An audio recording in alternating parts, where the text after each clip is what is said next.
Yeah. This is the Frisco. The first one is the Frisco. You can. It's a little. Everything's a little sticky this morning.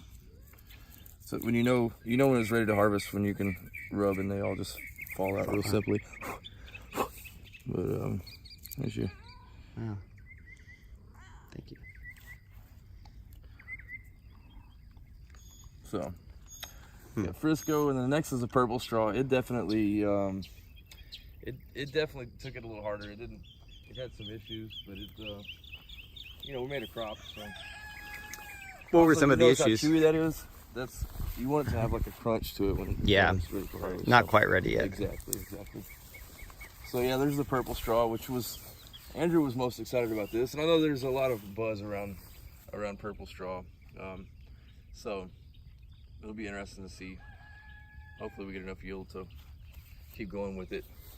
The biggest issue we had with this was rust. Right. So that this really got hit hard with rust.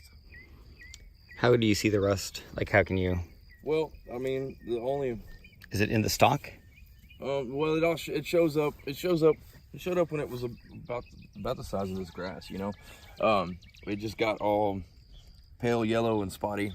Okay. And then it just kind of really stunts its growth, and we treated this with some fungicide actually, and that's what brought it back to life. And it would have been a complete mess without it. So the next one is Mediterranean, I believe. Yeah. It's got a wild look, and it's still got a little bit of greenness to it. So all of these, starting back in late April, every time we get a storm, we stuff it all bed down pretty good, and then when we get the sun, come back out, and it would all stand back up pretty good. This one's just kind of permanently this way at this point, but it's still up and up to where I think we should be able to harvest most of it without any problem. Too tall, you think? Well, the height definitely is not helping. That's the thing about all these different varieties of wheat is certain ones are more prone to that, and they say there's things you can do, like don't use as much fertilizer, don't use as much nitrogen, and it'll keep it from getting so big. But sure. we definitely didn't over fertilize, so we were kind of anticipating some of these problems. Yeah. Yeah, so that's the Mediterranean. Here we have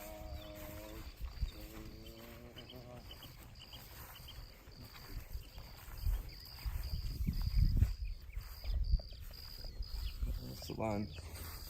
Oh, here we go. Maybe? Yeah, it's Knox. That's right. That has a little less of a beard in the head. Slightly different. Yeah, these ones hardly have any, but this one does. Yeah. That may be. Yeah, that's a little bit of the Mediterranean right there. Oh yeah. I believe that's what's going on there. That's This Knox looks beautiful. I mean, it's nice, good height. It looks like it ought to produce good. Really, really pretty good sized head. And then the last one is Volcaster. There you go. I was going to stave a Fender guitar. My guys feel like I asked. How you say that again? This is the Volcaster there. Volcaster, yeah. Some grasshoppers. Yeah, the grasshoppers are moving in. Are they ever a problem? Not for wheat, because they show up about harvest, Yeah. They definitely are a problem for other crops, for sure. They can be. Like 2011 was, I remember. it was like biblical proportions. Oh, really? I mean, I'd step up my front door and it's just like, they'd hit you in the face. And they wiped out. My neighbors over there had a garden, and they were very distressed. There's another one around like 2003-ish. Yeah. Or 4, sometime around then. There was just a stupid amount of. Yeah. Yeah, it's a problem. Yeah. And then there was the. Leaves off the trees and stuff. It's crazy. What about overall, compared to other wheat that you've grown, how are some of the differences? Really, there's not a whole lot. I mean, I'd say it did really well. I will say we have about 500 acres of regular wheat that we grow, and we don't really see any of it that's leaning like this, which becomes a concern as a farmer. But this is definitely harvestable, so it's not even bothering me. I mean, it's not just flat on the ground. But I'd say that's probably about the only thing that's really been the wild card. I mean, otherwise, it all came up. A neighbor of mine came by when we got this planted. This is the first wheat planted in the area because it was such a wet fall. Yeah. And everybody was sitting around waiting for it to get dry enough, and this magically got dry enough. So we just snuck in here and planted this one morning, and it came up, was all pretty and dark green, and it was kind of the talk of the area, and just. Everybody wanted to know what I was doing while there's a little patch of wheat in front of my house, Sure, yeah. But no, it's been a lot of fun getting up in the morning, drinking coffee, and just watching it grow, and just kind of looking at all the different types, and it's been neat. But yeah, for the most part, it's just we've treated it just like we have the rest of our wheat. We've kept a closer eye to it.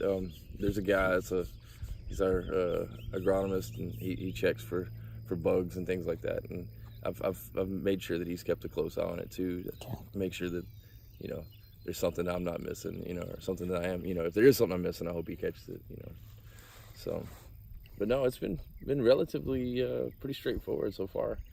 The biggest hurdle that I've finally gotten over was figuring out how the heck I was going to harvest it, because I can show you our machine that we use in the Yeah, let's take a look. And it would just be hilarious trying to use it in here.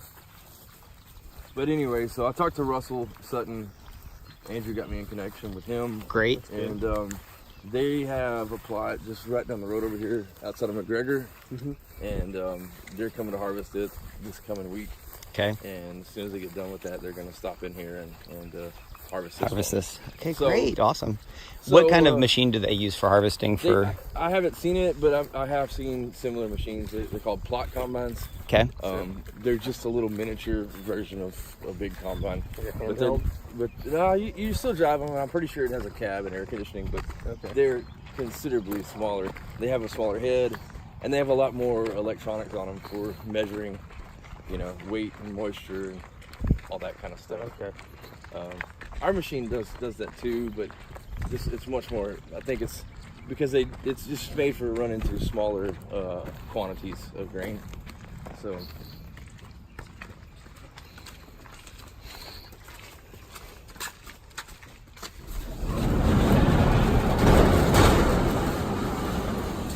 This is your regular combine. This is what we harvest, all our grains with.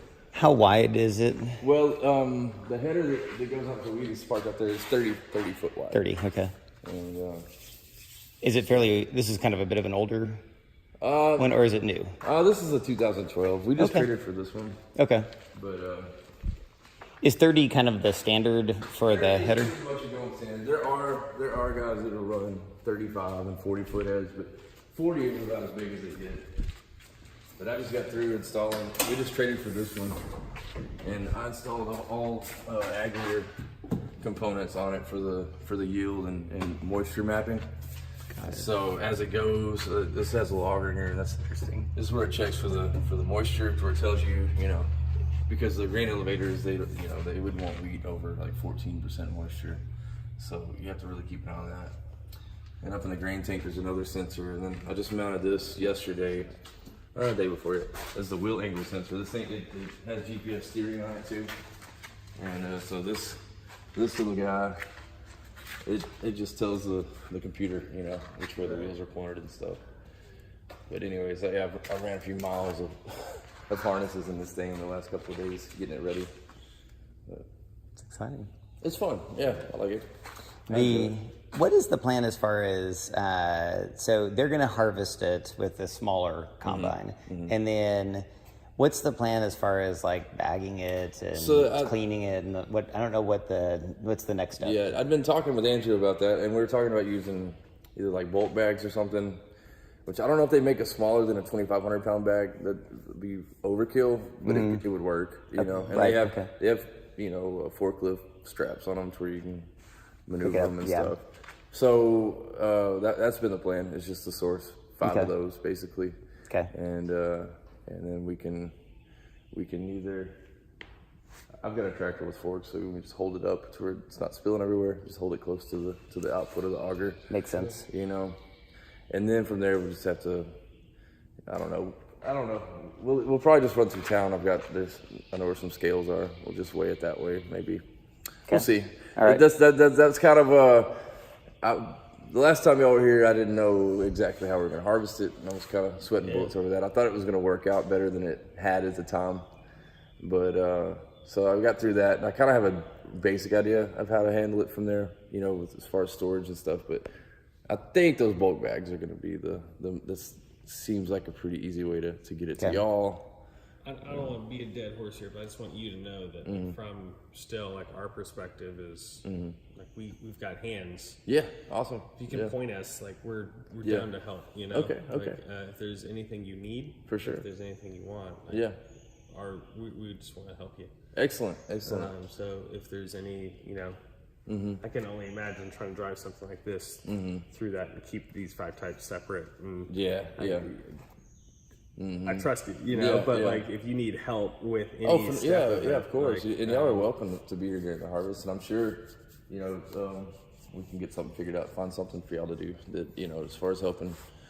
But, just kind of cool to see it too. Yeah, man, I get that. I get that for sure. Going back to the bagging too, and that's a good thing to say too, because we definitely want to help if we can. Is there like a concern around like pests after harvest? Do we have to like how do you keep? Do we need to freeze dry this?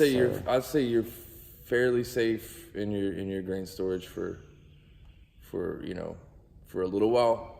Then after all, you're going to have issues with like weevils and stuff. Yeah. They seem to find their way to store. That's right. You know? We got a mason jar and they're finding their way into there. Isn't that wild? Like, insane. You know, and I honestly, that's something that's out of my education as far as for distilling. I don't know how long you're going to wait before you try to start distilling it, you know, like, but, you know, in our large scale, you know, I mean, I'm a conventional farmer. I mean, I was born into it. You know, it's just what I know. But you know, if we have grain storage, if you start having bugs, you put in little pills of insecticide, and it kind of fogs out the hole and kills all the bugs. So, but you know, that's I don't imagine y'all do that. So I don't know what other methods there are for that. I'm sure that there are. Like I know that there's a insecticide called Tempo that's basically derived from the chrysanthemum flower. I spray it around the edge of my house, and it's labeled for like in kitchens and stuff. So I don't know if maybe you spray around the perimeter of something and not actually get it on the grain. You know, that's kind of where my brain starts to think. Sure. I've seen some things too. James Brown has like he showed me a he's machine. All organic, so but he has this machine that's it will pump carbon dioxide into the bag while sucking the oxygen out, so that the weevils cannot live, and then it seals it. And so it was interesting. I'd like to meet him. I've heard a lot about him, but very good guy. He's definitely a pioneer, and he's salt of the earth. Awesome. So awesome. Okay, and then as far as cleaning the grain, like what is have you guys talked about plan there? Andrew's plan is to get James to clean it. Okay. That was what he was mentioning the last time y'all were here. Okay, sounds good. So, you know, makes sense. I was kind of handing the baton off to y'all at that point, you know. It'll be interesting to see. I mean, we usually can get a pretty clean sample with this machine. You know, probably not clean enough, but close. And I remember last year Andrew came out and rode while we were running, and he was fairly surprised with how clean it was in the grain tank. Now it's clean, taking off some of that extra. Yeah, when you look in there, you basically just see seed, and you know, get down to the seed. You will see some pieces of like the hull and things like that, but for the most part, that's what you're trying to get it, you know. And these things do a pretty good job of it. Now I don't know the first thing about the machine that's coming, but I do know that it's by far the best bet, and I know it's what Russell used to get the seed that I planted out here. You know, it's the same machine they use for that. So that's pretty cool. So it definitely took a load off, you know. Didn't have to worry about that, because that was the scariest thing. It's like, okay, we got it to this point. Yeah. I don't want to screw it up now, you know. So. Have you talked with Russell any about like what's the next step as far as seed for next year? And yeah, so I believe he's hoping to have around 200 pounds of each is what he's expecting. Okay. Yeah. So how much acres will that? Plant? It's still a pretty small amount. I mean, you're basically, but as you're getting up from, I grew probably a little around a half acre total here. Okay. To you know, you're looking at a little over 2 acres worth. Okay. You know, so it's growing. I mean, that's pretty good growth, you know. Mm-hmm. But I think with this stuff we planted around 65 pounds per acre. So, you know. Yeah, well, 3 acres. So. Okay. Yeah. 3 acres is how much you planted this year? No, 3 acres is how much you can plant with 200 pounds. With 200 pounds. Now, okay. if it's 200 pounds each, that's 15 acres, you know. Okay. So, and y'all will kind of be able to tell me by looking at this and experimenting with it, you know, I don't know if you want to keep going all 5 or if you want to focus more on 1 or 2 of them. Like, so what's your thought? What's your instinct? Is one of them or 3 of them doing better? Well, you know, do you have a favorite or? Well, you know, the Mediterranean looks good. They all look pretty good except for the purple straw, and that's what's funny because I get the most buzz from purple straw. That kind of has like a why is flavor. that? I think flavor wise, it has you know, kind of a little bit of a legend to it. Mm-hmm. I don't exactly know, but I know I do know getting into this world of growing heirloom stuff. I'm not so much going for the one that's gonna, you know, produce the most. It's more comes into flavor and things like that. That's where, you know, my clients would be looking for it. Yeah. So, you know, while I do need to look into, you know, which one's the sturdiest, which one grows the health. It's at the end of the day, that's not the biggest deciding factor, I guess. Yeah. Well, because 3 acres is something that's just gonna lean. Yeah. You know, but like purple straw, it seems to have stood pretty good. So, you know, I guess going into that next year, it's like, okay, well, what can I do to combat, you know, rust? You know, is there something I can do ahead of time to kind of help keep it healthy? I don't know. And from one year to the next, you're gonna have different weather, so it's not always gonna do that. You know, some year, this may have been just a really bad year for that. You know. Yeah. So. Is that like something that you normally consult with your agronomist on? For sure, for sure. But it's also in the big world of farming. You know, it's also you know, you plant. You know, you go to a meeting and A&M says, well, in our trials, you know, these 6 wheats did the best in this area the last 5 years. And if you have a problem with rust, you know, plant this one. If you have a problem with this, plant, you know. So they've kind of got it all figured out down to that, you know. And then, so there's kind of a pre-selected, you know, game, you know, towards like how, you know, what to grow and what, you know. So I don't know. So basically, you know, all the farmers, okay, well, rust is starting to show up, so we're going to do a fungicide treatment on everything. You know, that's kind of the world that I've you know, spent my whole teenage years up until now. So, like moving like into like flavor grains and like sustainability and that sort of thing. What are like some of the differences? Well, so you know, last year we joined Tofka, my wife and I. Okay. We're separated right now, but we're on good speaking terms. But our goal was to get into organic farming. Now, it is overwhelmingly, you know, like between the 3-year process to get certified, but also things like rust, things like, you know, you have an insect pressure just blow up and just eat your whole crop. You know, those kind of things are answers that I'm trying to get from other you know, guys that are doing it. That's what last year we went to the Tofka meeting and talked to a lot of people. Not a whole lot of people trying to grow broad acre, you know, like grains, which I would love to do this organic, and that is still kind of an end game goal. but it's something that is very scary from my standpoint, because I don't know how to protect the crop. I don't know how to guarantee that I'm not just going to lose it all, you know. What are some of like the bigger? Let's step outside that way. Yeah, I'm sure. just thinking like this is actually really interesting from a. Yeah. But I'm afraid that my camera's not going to even catch half the things you're saying. Okay. So like, but like, what are some of the things that are like in this region that you worry about from moving from conventional to organic? For sure. Well, okay, starting at the beginning, this area, you can see all the rocks out in the field. This is not like the Corn Belt. It's not like we just have this deep, rich topsoil and the climate where we can just put anything out there and it's just going to grow beautifully. It's a really harsh environment that we're growing in for the most part, especially from about now through August, you know. So you're really limited to what you can grow,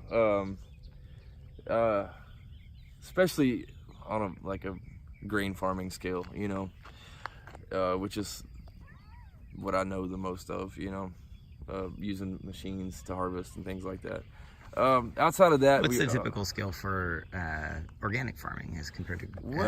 As far as there's not too many around. I know in West Texas there's some guys, and we looked into growing, because we grow cotton too, and we got really excited about the thought of growing organic cotton. But I talked to a guy out around Lubbock, and most of those guys, like between the bugs that we have here compared to there because of the climate, and then they get a frost early enough that it kills the cotton before they can harvest it. We don't have that down here. You know, we'd be waiting months and months and months, and the cotton would be all stringing out. So there's just hurdles like that make this really complicated. I'd say the biggest for me here biggest two issues would be bugs and weeds. And now weeds, that's something obviously people have gotten figured out to a degree. You know, it just takes attention to detail, and it's been several years and hired lots of help pulling weeds, and you know, they make machines. Is it primarily and stuff labor? Yeah, I would think so. And that's another thing, you know, I've grown up into this where my dad's kind of engineered this business to where it's just the two of us. We don't have any other employees, which works really well for us and our personalities. Like, neither one of us really want to be a boss, like telling a whole bunch of people what to do, you know. Like, we'd rather just go out and do it ourselves, you know. And I'm rambling, but yeah. So those are the two biggest things. Is just that weeds and bugs. And bugs by far are the scariest, because you know you get into things like grasshoppers or you know. My wife had a whole organic flower garden out here last year, and she's moved it right down the road. But we had beautiful flowers growing last spring, and then all of a sudden we had all these beetles moving in, and we were just surrounded by cornfields, and that's what it is. It's a cucumber beetle, and man, I mean, they were just like I said earlier, biblical proportions of bugs out there. You know, my wife, I'd walk, she was just screaming because all of her flowers, they were just covered in these bugs, you know. And so that's a problem that's directly related to, they come out of the cornfields. They're cornworm beetles or whatever is another name for them. And there's just billions of them, you know, because there's just corn everywhere. Some delicious flowers growing nearby. Exactly. So, you know, those are the things that all kind of made me, you know, exhausted me a little bit. I have the passion. I would like to do it, and I think that it would be a very sound. I think people would support it, especially in the Austin area and Waco areas. You know, I think it would be a source of, you know, pride and excitement. But I need to do some more research. What I really want to do is go visit some farmers that are doing similar things and just follow them around and see exactly how they're doing it, and that would give me some confidence, because just going into something blind, right, you know. And that was kind of the idea too. Like, this worked out good, just doing this small scale on this. Other than fungicide, and I did one shot of just a liquid nitrogen fertilizer. Other than that, like, that's the only two things that I've done to that field. You know, so it's not too far from. Yeah. It's not too far to visualize. You know. Right. You know, going to organic production, but The liquid nitrogen, how does that compare with what you would normally put on for fertilizer in a conventional field?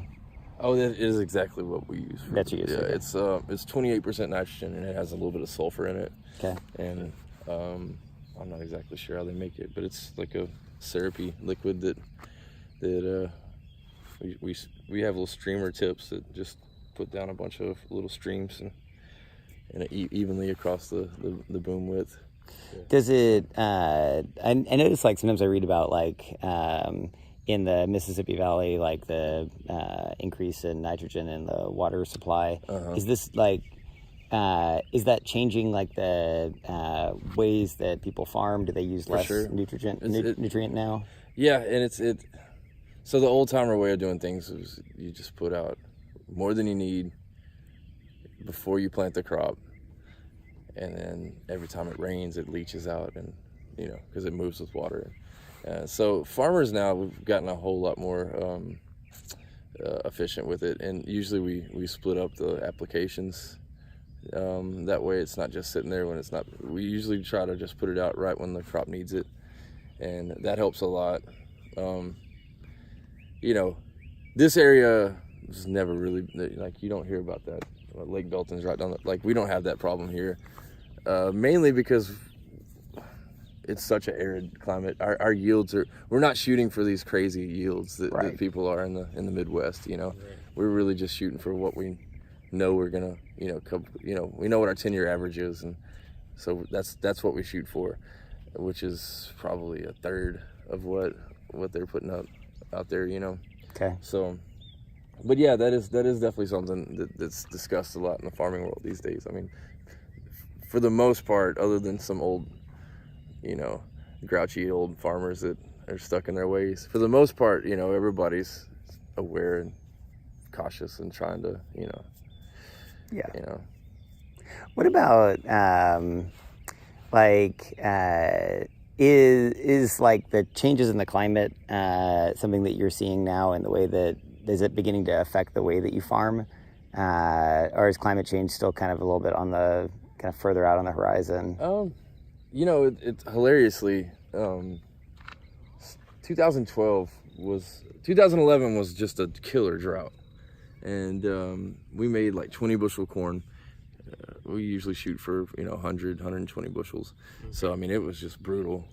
And then on top of that, we had aflatoxin showed up in the corn, which was kind of a blessing in disguise because crop insurance came out, and then we ended up got a pretty good settlement on it. And a lot of my corn we just plowed under, we didn't even harvest it. And so that happened. And in 2012 we actually had a really good year, had really good corn. The Midwest had a drought, so it drove the prices way up, and that worked out really good for us. We had a good crop and good prices. It was great. But then kind of from 2013 on, it just kind of started tapering, and then 2016 was the worst, and it just did not stop raining. It just rained and rained and rained and rained. And you can kind of see, like, this is my sweet corn here, but it's real short, and it's because it's been underwater so many times. And so this is what you get into, you think, oh, it's raining, I'm sure the farmers are happy. Hey, sweetie. Hey there. Good morning.